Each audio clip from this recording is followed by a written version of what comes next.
तो आज हम एक ऐसे नाम की गहराई में उतर रहे हैं जो अक्सर आप जानते हैं रहस्यों और साजिशों से घिरा रहता है। इल्यूमिनाटी। हाँ, बिल्कुल। हमारे पास कुछ पुराने दस्तावेज और नोट्स हैं जो बताते हैं कि ये कैसे बना, कैसे बिखरा और फिर कैसे एक मिथक बन गया। सही कहा।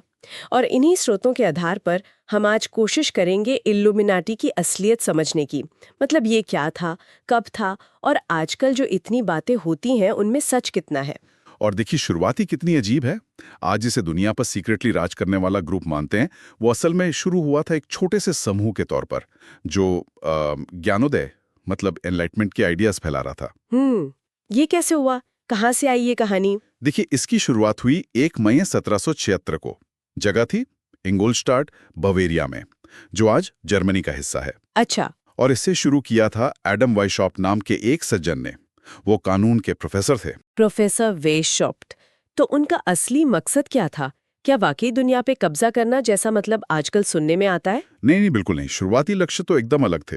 वेशॉप्ट असल में तर्क मतलब रीजन, सेक्युलर सोच और आजाद ख्याली को बढ़ावा देना चाहते थे। उनका मकसद था जो धार्मिक कट्टरता थी या राज्य का जो दमन था उसका विरोध करना। वो एक तरह से नैतिक बराबरी और बौद्धिक आजादी चाहते थे। तो फिर इसे इतना सीक्रेट क्यों रखा गया? और इसका स्ट्रक्चर कैसा था? मतलब ये चलता कैसे था? देखिए गोपनीयता उस जमाने में शायद जरूरी लगी होगी। हो सकता है दमन का डर हो। हाँ, ये हो सकता है। और जहां तक स्ट्रक्चर की बात है, उन्होंने प्रेरणा ली फ्री मेसनरी से। फ्री मेसनरी जे? अच्छा। हाँ। जैसे उनके रीति रिवाज होते हैं, अलग अलग रैंक होते हैं, गोपनीयता होती है, वो सब इन्होंने अपनाया। सदस्य बनने की एक पूरी प्रक्रिया थी। तो क्या इसमें थोड़े से ही लोग थे या ये काफी फैल गया था? शुरुआत तो बहुत छोटी थी, सिर्फ 5 मेंबर थे पहले। सिर्फ 5? हाँ। लेकिन कुछ ही साल में मतलब 1782 आते आते इनकी संख्या 2000 से ज्यादा हो गई थी। अरे वाह।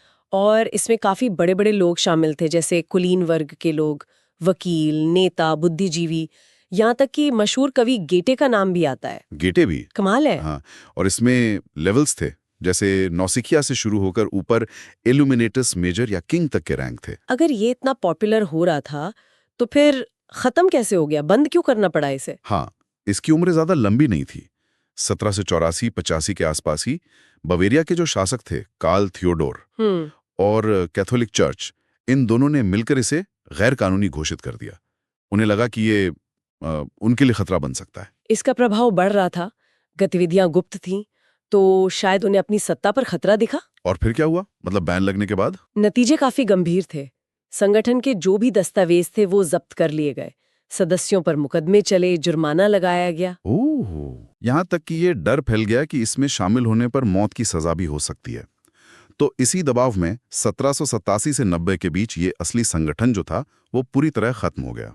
लेकिन ऐसा लगता है कि संगठन के खत्म होने के बाद ही इसकी असली कहानी शुरू हुई। ये कॉन्स्पिरेसी थ्योरीज में कैसे बदल गया? हाँ, ये बड़ा दिलचस्प मोड़ है।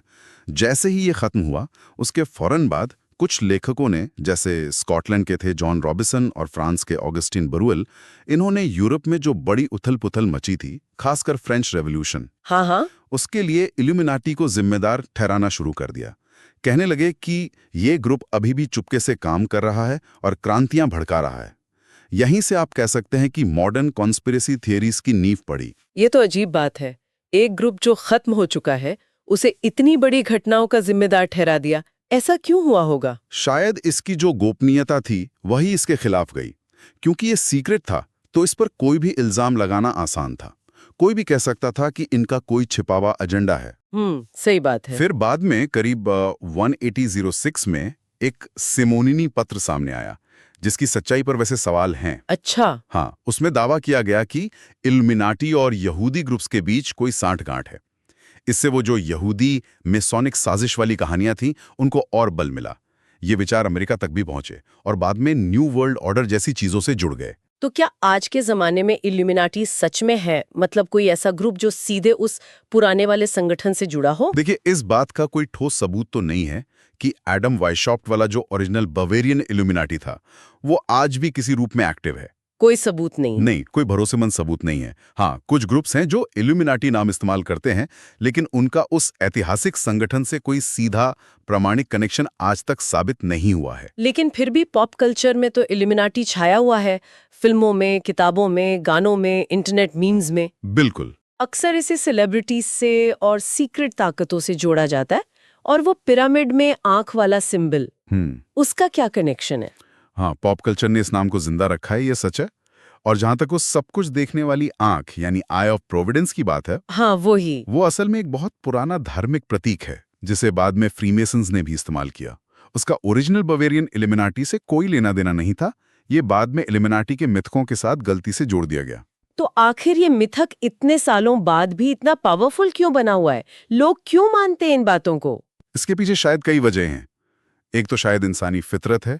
जब दुनिया में उथल पुथल होती है, अनिश्चितता होती है, तो लोग मुश्किल चीजों के आसान जवाब ढूंढते हैं। और एक सीक्रेट सोसाइटी का आइडिया जो पर्दे के पीछे से सब कंट्रोल कर रही है, वो एक आसान जवाब जैसा लगता है। सही कहा। दूसरा, रहस्य, गुप्त सिंबल, छिपी हुई ताकतें, इन चीजों का एक अपना आकर्षण होता है जो हमेशा से इंसानों को खींचता रहा है। तो अगर हम संक्षेप में कहें तो असली इल्यूमिनाटी ज्ञानोदय के दौर का एक छोटा, कुछ ही समय तक चलने वाला बौद्धिक समूह था। हाँ, जिसका मकसद था प्रोग्रेसिव आइडियाज फैलाना। बिल्कुल सही। लेकिन जिस नाटकीय ढंग से उसे दबाया गया और उसकी जो गोपनीयता थी, उसने उसे एक ऐसा स्थायी मिथक बना दिया जिसे बाद में दुनिया भर की साजिशों से जोड़ा जाने लगा। सोसाइटी तो 1780 के दशक में ही खत्म हो गई, पर उसका नाम रहस्य और गुप्त कंट्रोल का प्रतीक बन गया, जो हकीकत से बहुत बहुत दूर है। और शायद यहीं पर हम अपने सुनने वालों के लिए एक सवाल छोड़ सकते हैं। ये सोचना वाकई दिलचस्प है ना, कि एक ऐतिहासिक संगठन जो इतने कम वक्त के लिए अस्तित्व में था, वो अपने खत्म होने के 200 साल से भी ज्यादा वक्त बाद गुप्त शक्ति और ग्लोबल कंट्रोल का इतना स्थायी सिंबल कैसे बन गया। हाँ, ये सोचने वाली बात है। ये आज के दौर में रहस्य और अनिश्चितता के प्रति हमारे अपने आकर्षण के बारे में क्या बताता है?